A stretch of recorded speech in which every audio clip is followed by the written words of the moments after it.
बिस्मिल्लाहिर्रहमानिर्रहीम रब्बी ज़िदनी इल्मा। Dear students, अस्सलामु अलैकुम वरहमतुल्लाहि वबरकातुहू। Welcome again to simple and smart English with Mazhar. Today it's very important lecture that is about preposition. फिर preposition, ये पार्ट 2 है, याद रखिएगा। प्रेपोजिशन का ये पार्ट 2, राइट।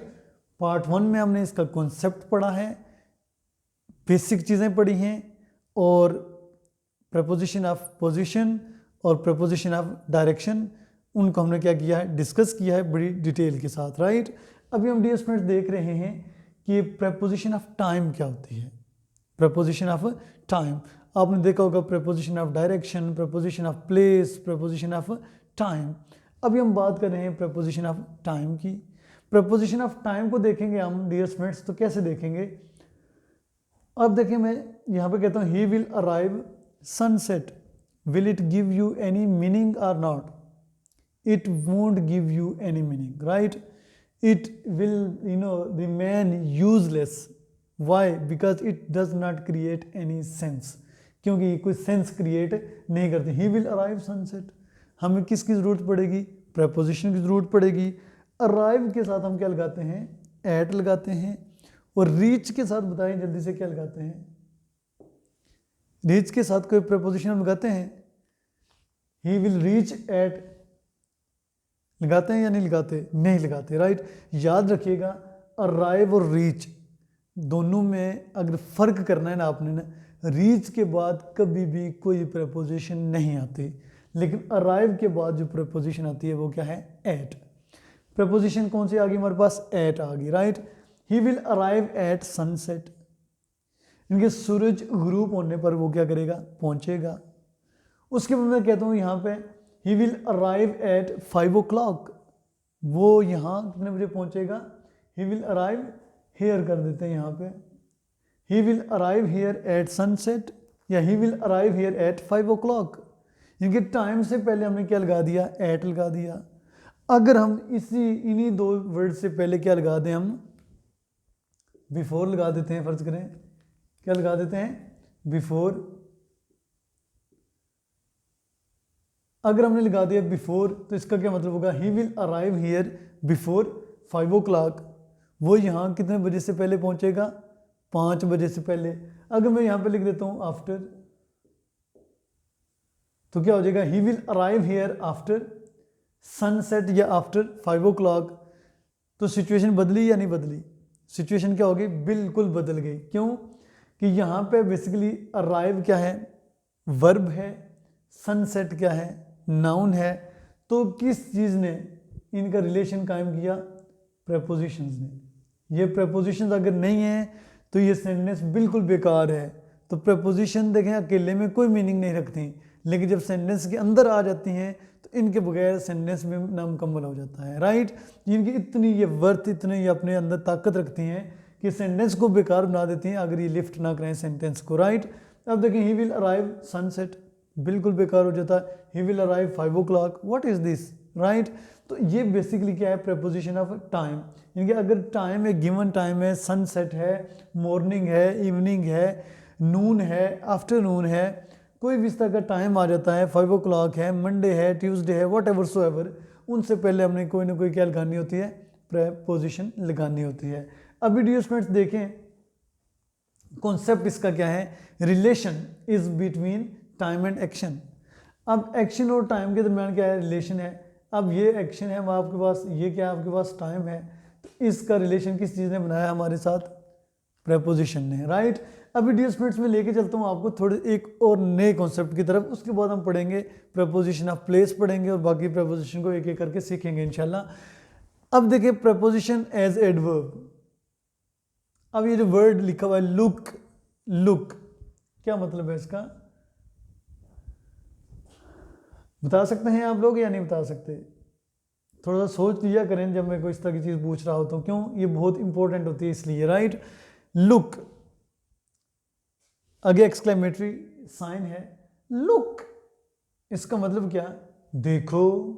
इसका मतलब क्या होगा? देखना होगा या देखो होगा? इसका मतलब क्या होगा? देखो।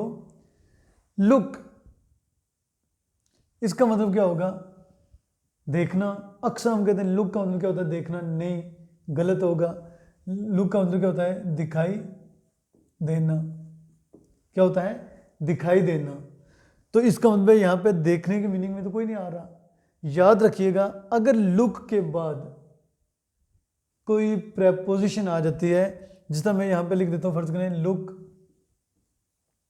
एट, लुक एट, तो यहाँ पे मैं एक लिखा है सेंटेंस है, शी इज लुकिंग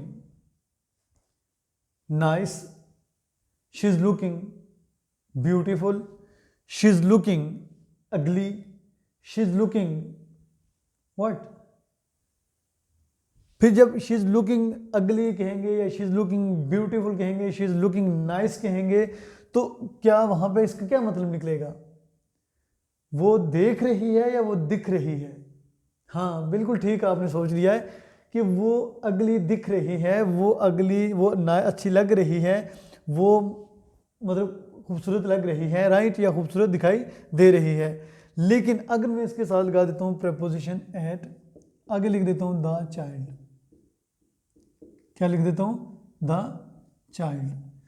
तो अब इसका तर्जुमा करें तो क्या होगा? She is looking at the child, she is looking at the child. वो किसको देख रही है? बच्चे को देख रही है। अगर मैं यहाँ पे दा ना लिखता या कोई और वर्ड लिख देता, मैं लिख देता she is looking like a child, no. अगर लुकिंग यहाँ पे आ लगाता तो फिर सारी बात है लुकिंग लाइक बन जाता, ठीक है। लेकिन क्या लगा दिया मैंने? दा लगा दिया। क्यों? वो एक सर्टन सिचुएशन को क्या कर रही है? देख रही है। She is looking at the child, वो किसको देख रही है? बच्चे को देख रही है, राइट। उसके बाद डियर स्टूडेंट्स, तो लुक एट का मतलब क्या होगा फिर? यहाँ पे देखना, राइट। अगर डियर स्टूडेंट्स मैं यहाँ पे लगा देता हूँ फॉर, क्या लगा देता हूँ? For, she is looking for the child. तो लुक फॉर का मतलब क्या होता है डियर स्टूडेंट्स? लुक फॉर का मतलब क्या होता है? तलाश करना। लुक फॉर का मतलब क्या हुआ? तलाश करना। She is looking for the child, वो बच्चे को क्या कर रही है? तलाश कर रही है। आगे और अहम बात बताने वाला हूं, मैं कह देता हूं she is looking after the child, she is looking after, look after your parents. सुना ना कि पेरेंट्स की क्या करो? देखभाल करो। वेरी केयरिंग सिचुएशन है, वेरी लवली सिचुएशन है। She is looking after the child, वो बच्चे को क्या कर रही है? देखभाल कर रही है। बच्चे की क्या कर रही है? देखभाल कर रही है। तो लुक आफ्टर का मतलब क्या हुआ डियर स्टूडेंट्स? देखभाल करना, केयर करना, राइट। उसके बाद डियर स्टूडेंट्स देखें, मैं यहां पे कह देता हूं she is looking down upon the child, she is looking down upon the child. Down upon, she is looking down upon, या इकट्ठी आ रही हैं, right. She is looking down upon the child. अब लुक डाउन अपॉन का मतलब होता है हकारत की नज़र से देखना। क्या होता है? लुक डाउन अपॉन का मतलब क्या होता है? हकारत की नज़र से देखना, इनकी बुरी नज़र से देखना। अब ये क्या है? Look down upon, she is looking down upon the child, right. Clear dear students? अब ये चीज़ें हमारे पास देखिए, लुक आफ्टर हो गया हमारे पास, लुक एट हो गया, लुक फॉर हो गया, लुक डाउन हो गया। क्या ये डिफरेंट मीनिंग्स दे रहे हैं या नहीं दे रहे? एक प्रेपोजिशन चेंज होने से पूरा वर्ब चेंज हो गया, पूरे वर्ब का मीनिंग चेंज हो गया। इसका मतलब है कि यहाँ पे जो वर्ब है, यहाँ पे क्या जो वर्ब है वो क्या कर रहा है? वो ये कर रहा है कि यहाँ पे जो वर्ब है ना, ये भी प्रेपोजिशन के बगैर यूजलेस है, बेकार है। क्यों? प्रेपोजिशन के बगैर ये बिल्कुल मीनिंग दे ही नहीं रहा, बड़ा अजीब सा दे रहा है मीनिंग, राइट। तो अब देखें कि वर्ब भी बिल्कुल बेकार हो जाता है जब प्रेपोजिशन बदलती है।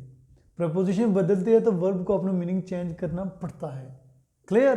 तो अब देखें, शी इज लुकिंग आफ्टर कहेंगे तो मीनिंग चेंज होगा, एट कहेंगे मीनिंग चेंज हो गया, फॉर कहेंगे मीनिंग चेंज हो गया, डाउन कहेंगे अपॉन कहेंगे तो मीनिंग क्या हो जाएगा? चेंज हो जाएगा। अब देखें ये जितने भी वर्ड्स मैंने लिखे, लुक आफ्टर लिखा मैंने, लुक फॉर लिखा, ये लुक फॉर है, लुक आफ्टर है, लुक एट है और लुक डाउन अपॉन है। ये वर्ड्स नज़र आ रहे होंगे आपको। तो ये देखें कि जिस वर्ब के साथ क्या आ जाती है? प्रपोजिशन, यानी कि मैं ये कह सकता हूँ verb plus preposition verb plus preposition अगर हो तो इसको हम कहते हैं फ्रेजल वर्ब। क्या कहते हैं? Phrasal verb. ये बेसिकली ये भी फ्रेजल वर्ब होगी, ये भी फ्रेजल वर्ब, ये भी फ्रेजल वर्ब, और ये भी क्या होगी? Phrasal verb. यानी कि वर्ब प्लस प्रपोजिशन हो तो उसको हम क्या कहते हैं? Phrasal verb. Hope so dear students ये चीज़ आपको क्लियर हो गई होगी। अब चंद चीज़ें मैं और आपको बताने वाला हूँ। देखें डियर स्टूडेंट्स वो क्या है। अभी जो चीज़ें मैं आपको बता रहा हूँ वो क्या बता रहा हूँ, कुछ ऐसी प्रपोजिशंस हैं जिनकी एक जगह बनते हैं। क्योंकि टाइम आप लोगों के पास बहुत कम है, अदरवाइज एक एक प्रपोजिशन बड़ी डिटेल के साथ पढ़ाता आपको। माजरत के साथ टाइम कम होने की वजह से मैं क्या कर रहा हूँ, आपको ये चीज़ें यहाँ तक सम अप कर रहा हूँ। अब देखिए डियर स्टूडेंट्स, फर्ज करें एक प्रपोजिशन हमारे पास ऑन है, एक हमारे पास क्या है? इन है, और एक हमारे पास क्या है? एट है, और एक हमारे पास और क्या है? चेक करें, फार है। राइट, पहले इनकी बात कर लेते हैं, उसके बाद आगे देखते हैं। अब देखें आप ऑन कब लिख सकते हैं। फर्ज करें ये मंडे है, क्या है? मंडे है। अब मंडे से लेकर अगर पूरे हफ्ते के जितने भी एक एक दिन करके आ जाता है तो इनसे पहले जो प्रपोजिशन यूज़ होती है वो क्या होती है? On. On Monday, on Tuesday, on Wednesday, on Thursday, on Friday etcetera. Right, इसी तरह डियर स्टूडेंट्स इन देखें, अगर महीने का नाम है कोई, फर्ज करें मार्च में लिख देता हूँ, मार्च से नेक्स्ट मार्च तक कर लें, इनके अप्रैल मई जून जुलाई, तो इनसे पहले हम क्या लगाते हैं? इन लगाते हैं। In March, I will go to Lahore in March. Right, I will go to Islamabad in March, in May, in April, in December. Right, what ever so ever the month is. उसके बाद डियर स्टूडेंट्स अगर years होते हैं, फर्ज करें इस तरह mention आ जाता है 2020, तो इससे पहले भी आप क्या लगाएंगे? इन लगाएंगे। ईयर से पहले भी क्या आएगा? इन आएगा। अभी डियर स्टूडेंट्स ये मैं चंद चीज़ें बता रहा हूँ आपको, ठीक है, जो खास हैं। अभी इनके अंदर बहुत कुछ और भी बाकी है, ठीक है, लेकिन ये चंद चीज़ें हैं जो ताकि आप याद रख लें। बेसिक्स एट है तो ये अभी हमने पढ़ लिया है कि आपने क्या करना है, ये प्लेस कोई भी हो, क्या हो?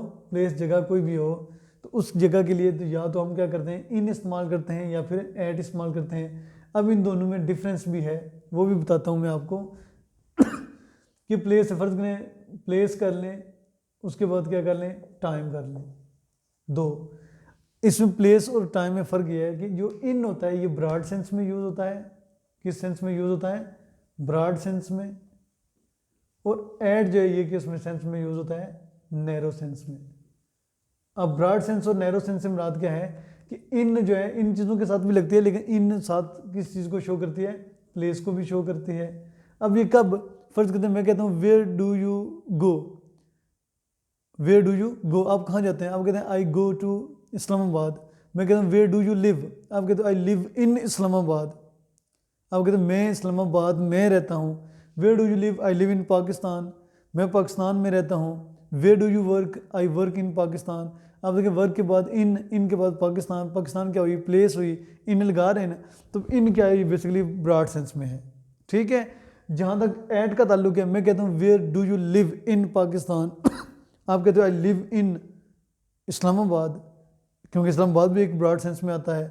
फिर मैं कहता हूँ where do you live in Islamabad, फिर कहते हो आई लिव एट मियाँ मोहम्मद टाउन, मैं मियाँ मोहम्मद टाउन में रहता हूँ। क्यों? इस्लामाबाद एक ब्रॉड सेंस था, टाउन एक छोटा सा है। मैं कहता हूँ where are you right now, आप कहते हो I am in Mirpur Azad Kashmir, I am in Islamabad. तो मैं कहता हूँ where are you in Mirpur, आप कहते हो I am at mobile shop, मैं मोबाइल शॉप पर हूँ। राइट, इसका मतलब है कि मीरपुर तो बहुत बड़ा है लेकिन मोबाइल शॉप एक नैरो में आ गई। राइट, तो उससे पहले आप क्या लगा देते हो? एट लगा देते हो, और बड़ी चीज़ बड़े सेंस के लिए क्या लगा देते हो? आप इन लगा देते हो। उसके बाद डियर में बता देता हूँ आपको, यानी कि ये टाइम से पहले मैं कहता हूँ I will go there at 5 o'clock।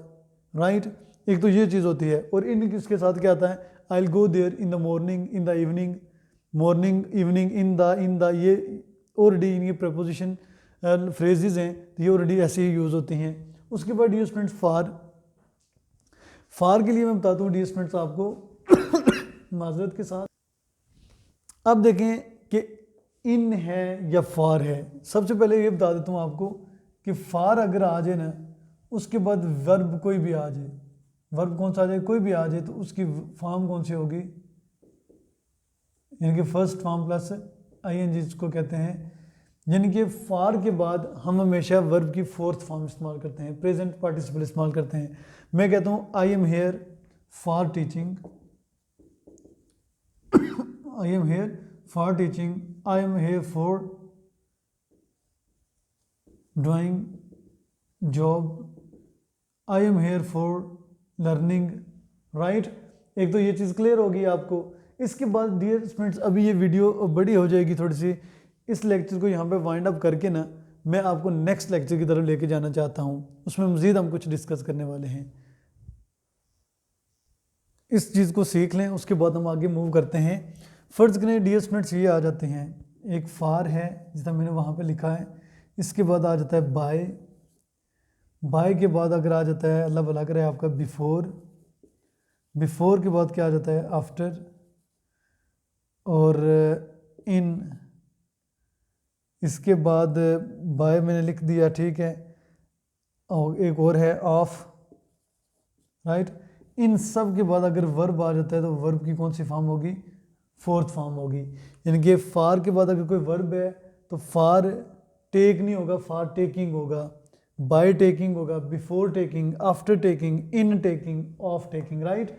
ये चीज़ें आपने याद रखनी है कि इन प्रपोजिशंस के बाद क्या होती है, वर्ब की फोर्थ फॉर्म होती है। तो इसका मतलब है कि अगर कोई इस तरह की फोर्थ फॉर्म आई हुई है, नीचे कोई MCQs दिया हुआ है, इनमें से देखते हैं कोई एक है, उनमें जो नीचे ऑप्शंस दिए हुए हैं उनमें से कोई एक ऑप्शन है, तो आपने इनमें से जो एक ऑप्शन वहाँ पे दिया गया होगा, में 3 गलत होंगे, एक ठीक होगा, तो आपने इसका क्या करना होगा, इंतखाब करना होगा। अगली वीडियो में हम नए लेक्चर के साथ आएंगे, उसमें प्रेपोजिशंस की प्रैक्टिस करवाऊंगा आपको। Okay dear students, now the timing of this session has ended. I think it's all right for now. It's also very nice to talk to you, nice to present you, have a nice discussion and have a nice session. Take care of yourself, wish you the best of luck, may you live long. Okay, bye bye and Allah Hafiz as well.